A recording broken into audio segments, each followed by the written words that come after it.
Bom, irmãos, então a gente vai dar continuidade ao nosso estudo sobre o livro A Igreja e a Surpreendente Ofensa do Amor de Deus, do Jonathan Leeman. O que a gente viu semana passada na nossa primeira aula? A gente viu que nós todos somos influenciados pela nossa cultura, isso é inescapável, ok?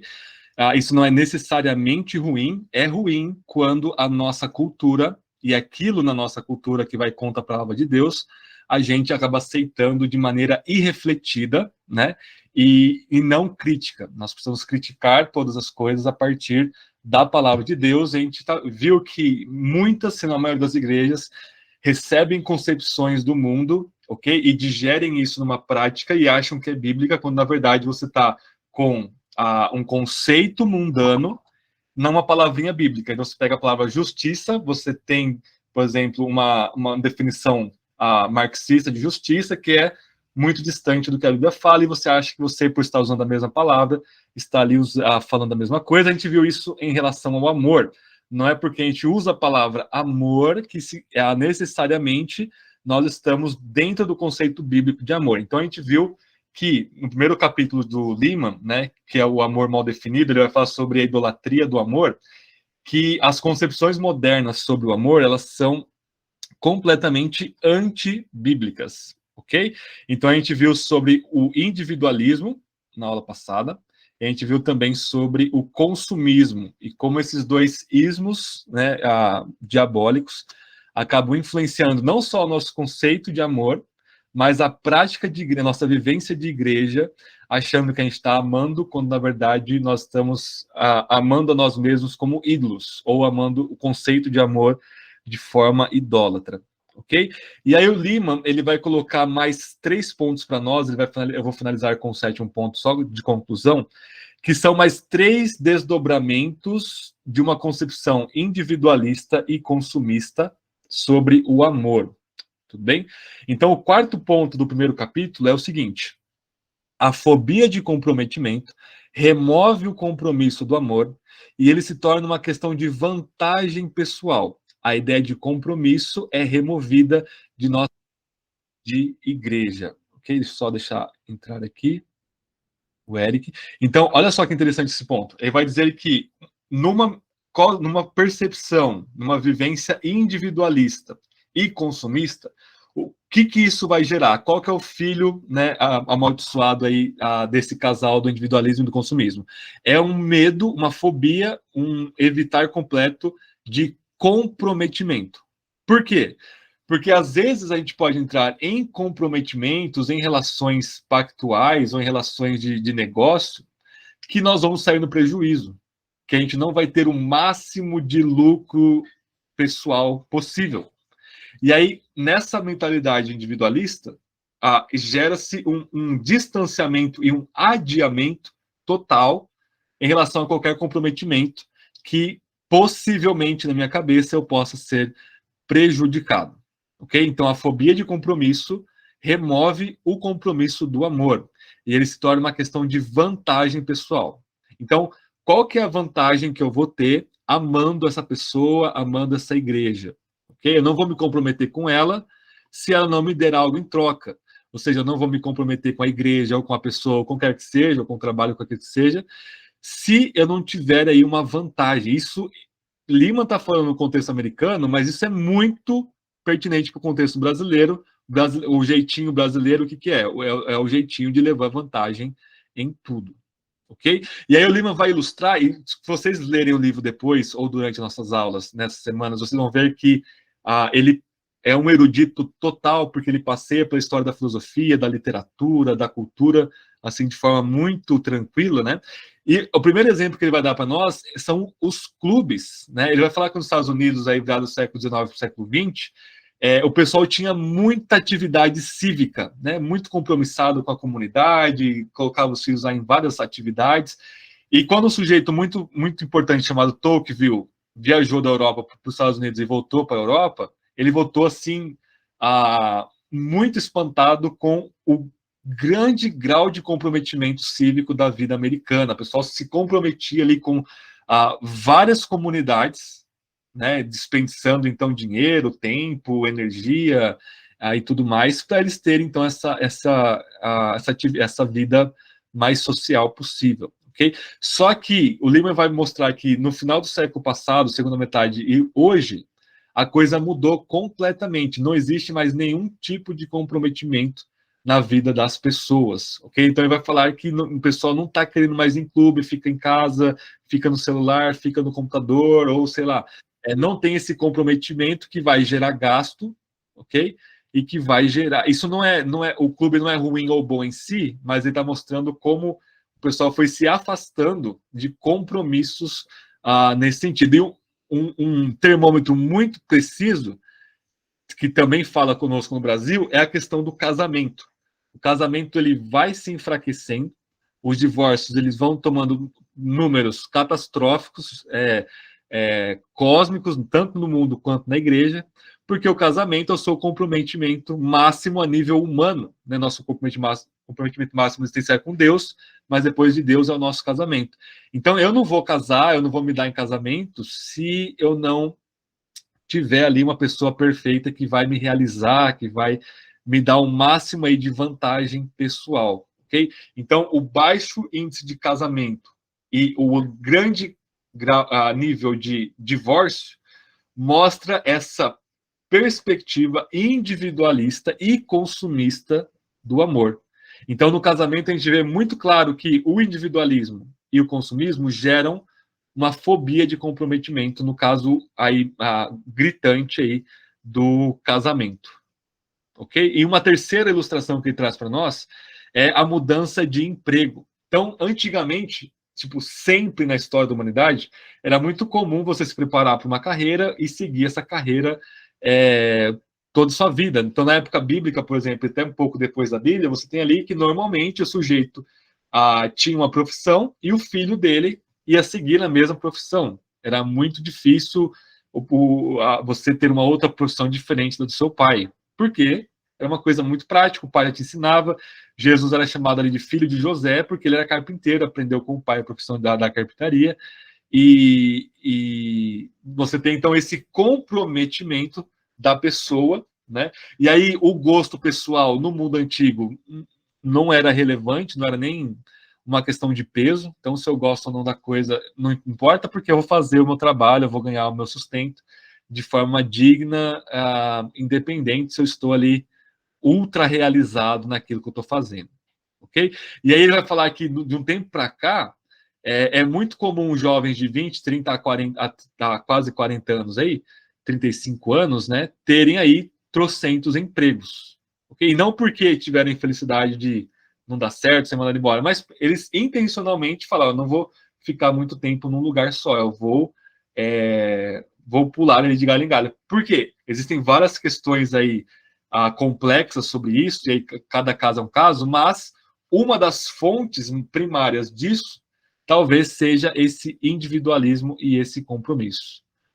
Compromisso não, consumismo, né, que gera essa fobia de comprometimento. Então, a falta de comprometimento com a vida cívica, casamento e emprego são apenas ilustrações de uma infinitude de exemplos que a gente poderia dar de como o individualismo e o consumismo e a sua concepção de amor, que é voltada para si mesmo, o próprio umbigo, vão gerar essa fobia de comprometimento, ok? E aí isso perpassa para a igreja, não é?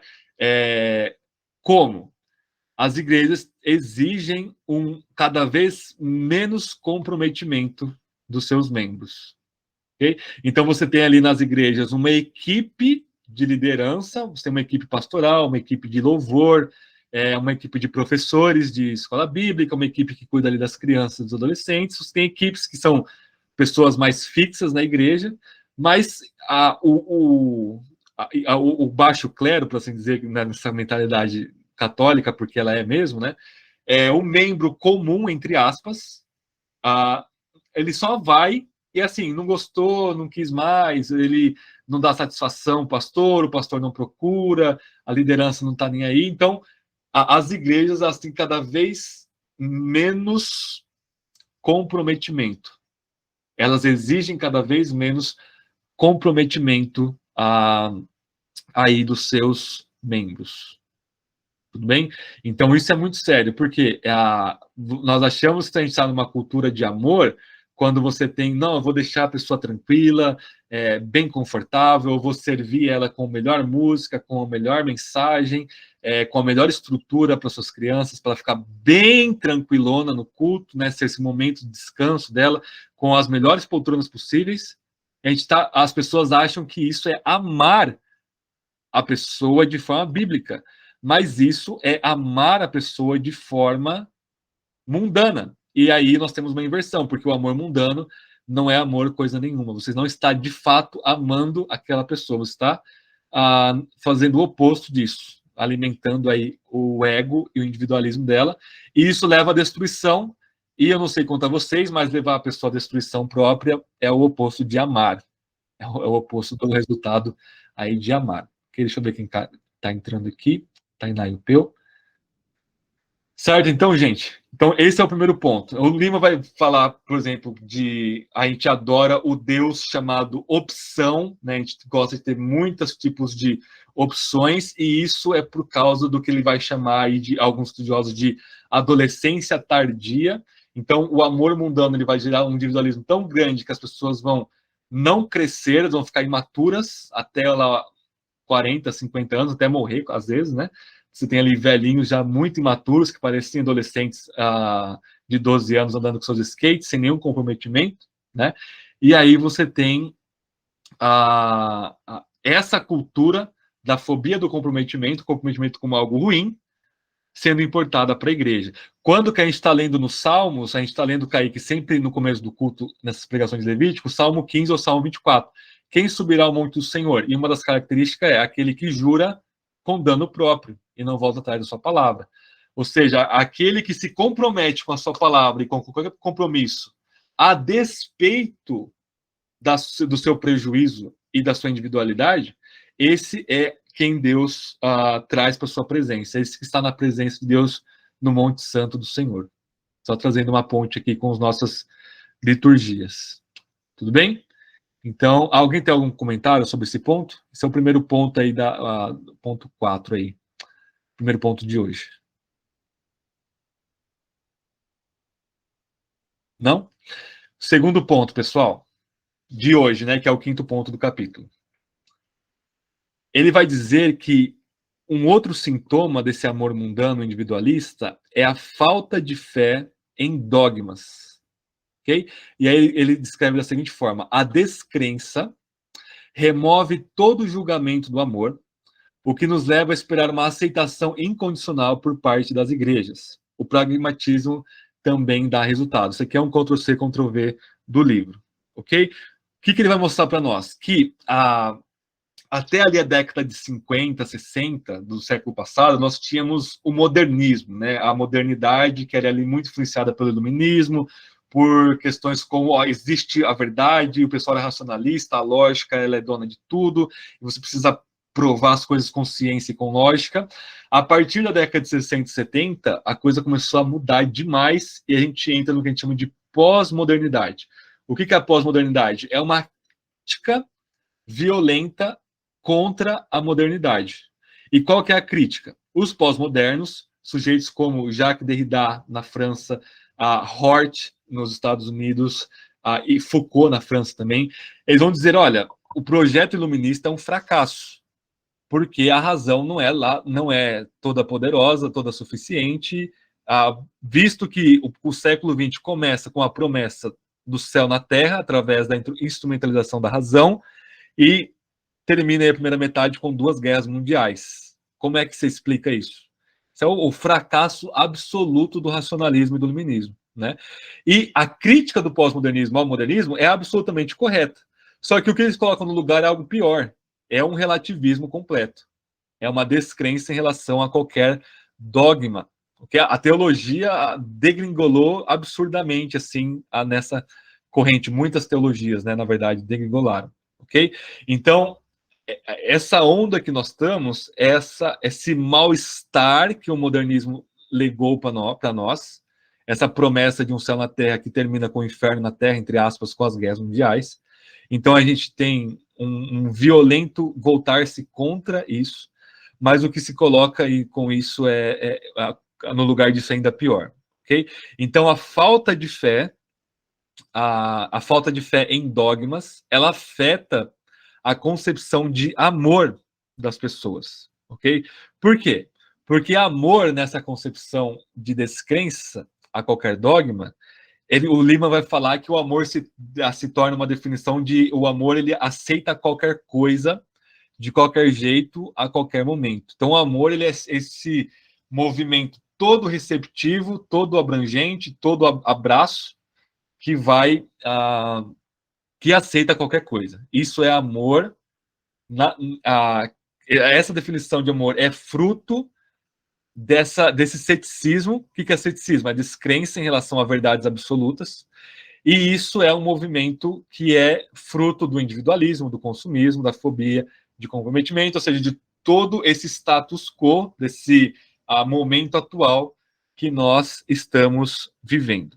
Ok? E aí, o antônimo de amor nessa concepção, ou seja, o oposto de amor para o Lima, é julgamento e intolerância. Olha só, o oposto de amor nessa concepção é julgar. Ok? Então, é por isso que a frase mais famosa dos nossos dias é um versículo bíblico tirado do contexto, que é: não julgues.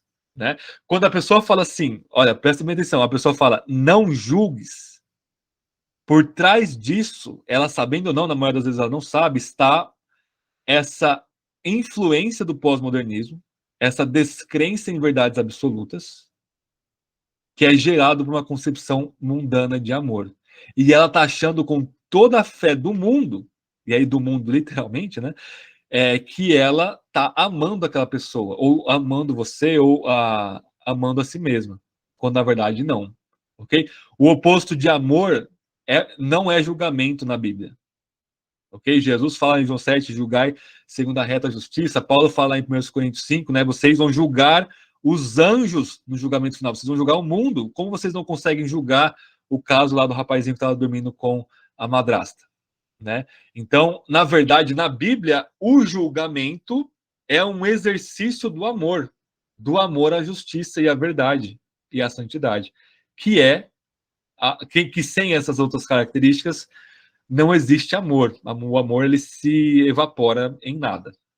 Ou é uma coisa pior ainda do que nada, né? Ele vai negativar absolutamente. Ok? Então, como isso se perpassa, como isso entra na igreja? Então, veja o movimento do Lima. Ele define, depois ele dá exemplos do mundo, depois ele mostra como isso entra na igreja. E ele vai dizer o seguinte, que isso entra na igreja da seguinte forma, como uma aceitação incondicional na membresia das igrejas. Olha só, que interessante. Então, o fato das igrejas aceitarem de forma incondicional qualquer tipo de pessoa mostra que aquela igreja, de forma última, não acredita em dogmas. E ela não acredita em dogmas porque está influenciada pelo pós-modernismo, por uma concepção mundana de amor e de todas as coisas, na verdade. Uma concepção ímpia, mundana no sentido de ímpia, né? Não no sentido de cosmológico, mas no sentido de sistema que vai contra Deus. Tudo bem, pessoal? Então, uma prática. Vocês vão fazer um cursinho de 1 mês, 4 sábados aqui com a gente. Eu, como pastor, não tenho tempo para isso. Eu vou colocar o pessoal na minha equipe para liderar vocês. Rapidinho, 4 sábados, não vai tomar o tempo de vocês. 1 horinha aí de estudo. A gente vai contar a história da igreja para vocês, falar um pouco de Jesus. E aí vocês já são recebidos como membros. Eu não sei se você acredita na Trindade, eu não sei se você acredita na encarnação de Cristo, na morte vicária, na ressurreição corpórea. Eu não sei se você acredita que a salvação é pela fé, pela graça mediante a fé. Eu não sei se você acredita na santificação, na igreja, no retorno de Cristo. Não sei nada disso, porque o que importa é que eu estou te amando e recebendo você na igreja. A nossa igreja ela é tão amorosa, mas tão amorosa que a gente não perde tempo com essas questões assim dogmáticas, rígidas do mundo antigo. Vocês estão percebendo?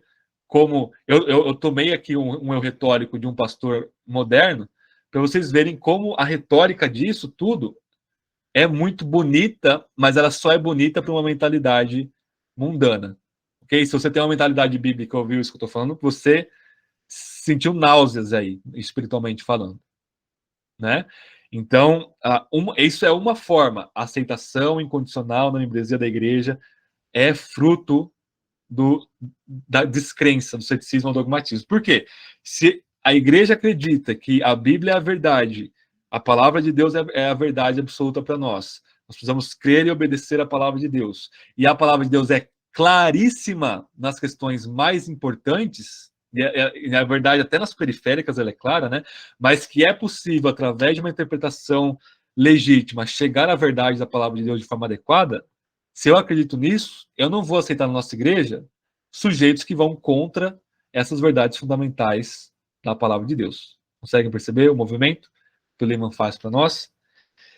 E aí um segundo componente que ele vai falar para nós é, por exemplo, e junto com essa descrença aos dogmas, vem o emocionalismo absurdo, ok? Que começa lá no século XVIII, o XIX, com o pai da teologia liberal, um sujeito alemão chamado Friedrich Schleiermacher, que vai dizer que a gente precisa abandonar essas questões de proposições. A verdade não está em proposições. O que é uma proposição? Frase. Com frase com conteúdo aí verdadeiro ou falso, né? Então, esqueça esse negócio de dogma, porque a verdade está no sentimento de dependência de Deus. Para o Schleiermacher, o sentimento é uma questão muito complexa que eu não vou entrar aqui, mas é fácil ver como isso vai influenciar as pessoas menos instruídas que Schleiermacher era, né? Então, tudo que importa é o meu sentir bem, sentir arrepiozinho, sentir confortável. Não importa as proposições. Então, o mundo moderno ele é anti-proposição. A verdade não pode ser contida numa frase, porque a linguagem é limitada, é influenciada pelos seus pressupostos e tudo mais, ok? Quando na verdade, é claro que a verdade é muito mais do que proposições, a Bíblia é muito mais do que proposições, o simples fato dela ser narrativa e poética, né? Ela é mais ampla do que frases proposicionais, mas não tem como escapar das proposições. A Bíblia contém verdades claríssimas. Jesus é o Senhor, é uma proposição verdadeira, absolutamente verdadeira. Jesus morreu pelos nossos pecados, é uma formulação doutrinária de Paulo, lá em Gálatas 2. E tem milhares de exemplos aí na Bíblia de doutrinas claríssimas. Ok? E ele termina esse segundo ponto, esse quinto ponto, né, falando do pragmatismo, né, porque se a gente tem uma descrença, o que entra no lugar dos dogmas? O que entra no lugar da verdade da palavra de Deus? Aquilo que funciona. O pragmatismo significa aquilo que funciona. Se funciona, se está me dando números, se está me dando dinheiro, se está me dando conforto, se está me dando felicidade, realização pessoal ou comunitária, é porque isso é a verdade.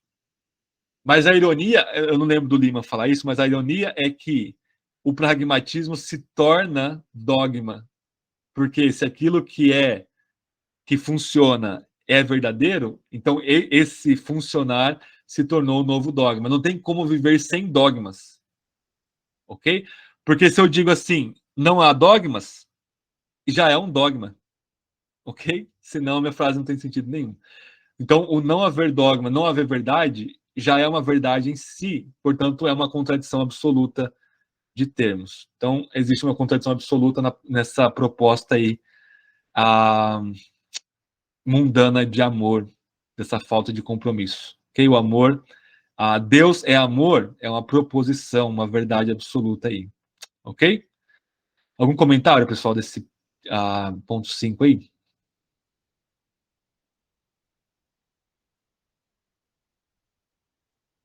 Não? Perguntas? E a gente passa para o sexto ponto, que é o seguinte. Mas o que é o individualismo de fato? Ok? Ele é o ódio à autoridade, e por trás do ódio à autoridade está um Deus depreciado. Então, o Lehmann ele vai além do mero identificar o problema no nível da superfície. O que a gente tem no nível da superfície? No nível que se mostra o individualismo, o consumismo, fobia a comprometimento e ceticismo, descrença em relação aos dogmas. Isso são as manifestações de um coração ímpio e de uma concepção falsa de amor. Só que ele vai no fundo, ele vai no coração da questão e ele vai dizer que o problema todo é um problema teológico. Qual que é o problema teológico do individualismo? O individualismo, no final das contas, é um ódio à autoridade. Tudo bem? Eu odeio a autoridade porque a autoridade está tirando a minha liberdade de fazer aquilo que eu quero. Então, se eu quero viver em pecado, se eu quero viver do jeito que eu quiser, eu tenho ali a igreja, ou às vezes o Estado, às vezes a família, meu pai e minha mãe, tirando essa minha liberdade libertina, que não é liberdade de coisa nenhuma, na verdade, uma escravidão ainda maior, né? Mas o que é o ódio à autoridade? É um ódio ao próprio Deus. Ok? Porque Deus é a autoridade suprema, ele é o nosso juiz, nosso legislador, como diz Isaías, ele legisla nossa vida de cabo a rabo, né? Do começo ao fim, em todas as áreas, ele é senhor sobre todas as áreas, e por ser senhor sobre todas as áreas, um coração que não se sujeita a ele, odeia-o. Que na verdade a gente volta lá para o Éden, né? Eu lembro se o Lima falou disso, mas o Éden, o que você tem? Você tem um sujeito ali, o Adão, e a mulher, né? Com uma liberdade imensa dentro da criação, mas quando Deus entra com o mandamento, não, vocês não vão comer da árvore do julgamento do bem e do mal, né? Do conhecimento do bem e do mal, isso já está cercando a liberdade de Adão e Eva. E a serpente diz: vocês serão como Deus, vocês não vão ter mais essa limitação. Vocês vão ser indivíduos plenamente realizados como divinos, ok? E ninguém vai interpor aí no seu individualismo. Vocês é que vão determinar o que vocês querem fazer, o que é certo e o que é errado. Essa é a tentação. E, portanto, os filhos de Adão, que nós fazemos parte aí, pelo menos em parte, ainda somos pecadores, né? Nós temos esse ódio à autoridade. Ok? Então, eu odeio a autoridade da igreja, porque eu odeio a autoridade de Deus. A autoridade do Estado, a autoridade disso, legitimamente falando, né? Claro que tanto a igreja, quanto o Estado, quanto qualquer coisa que exerce autoridade pode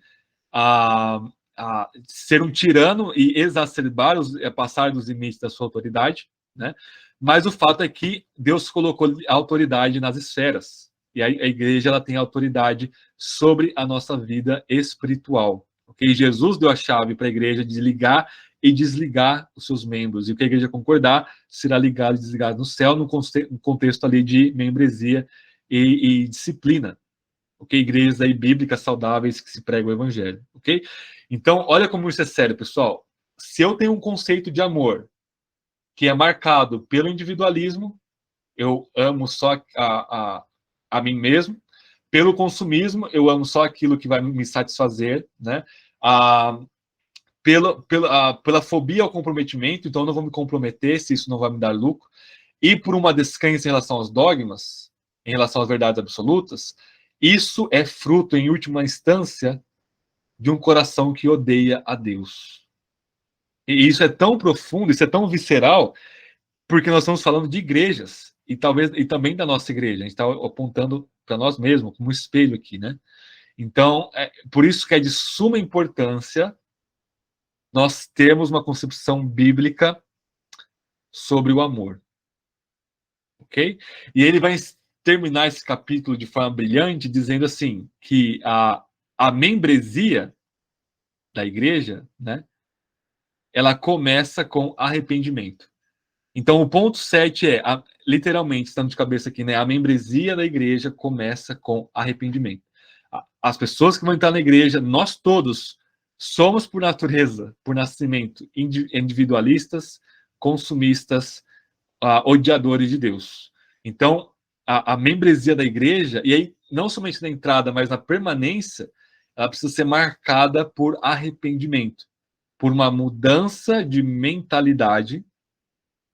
E o que Paulo fala em Romanos 12, 2? Nós precisamos renovar nossa mente, ok? E para que a gente precisa renovar nossa mente? Para que a gente não se conforme com o mundo, para experimentar a boa, perfeita e agradável vontade de Deus, ok? Ou seja, quando a gente não renova nossa mente com a palavra de Deus, inevitavelmente, inescapavelmente, de forma absoluta, o mundo com uma prensa vai prensar sobre nossas cabeças o que ele está ditando, não só sobre o amor, mas sobre todas as coisas, e aí falta-nos a experiência da vontade de Deus, cravada na Bíblia, encontrada em Cristo, no Espírito. Okay? Então nós precisamos diariamente nos arrepender como indivíduos, como membros do corpo de Cristo, como membros da igreja, e qualquer pessoa que queira entrar na nossa igreja como membro precisa, então, encontrar esse lugar de arrependimento e se sujeitar a um amor que não é individualista, um amor que é comunitário e teológico, ou seja, amar a Deus e ao próximo, a Deus acima de todas as coisas e ao próximo com nós mesmos. Um amor que se compromete a despeito do se eu vou ter prejuízo ou não. Então, eu estou comprometido com a igreja de forma aí última, né? Estou comprometido com Deus de forma última e com a igreja, ok? A igreja bíblica, é claro, né? É um amor que crê que há verdades absolutas, independente de nós, objetivas a nós, e que nós precisamos nos conformar a essas verdades reveladas e não o contrário, conformá-las ao que a gente acha. Tudo bem? E aí só então nós teremos uma experiência do amor de Deus bíblica, e aí uma experiência do amor ao próximo bíblica, ok? E não a dessa concepção mundana.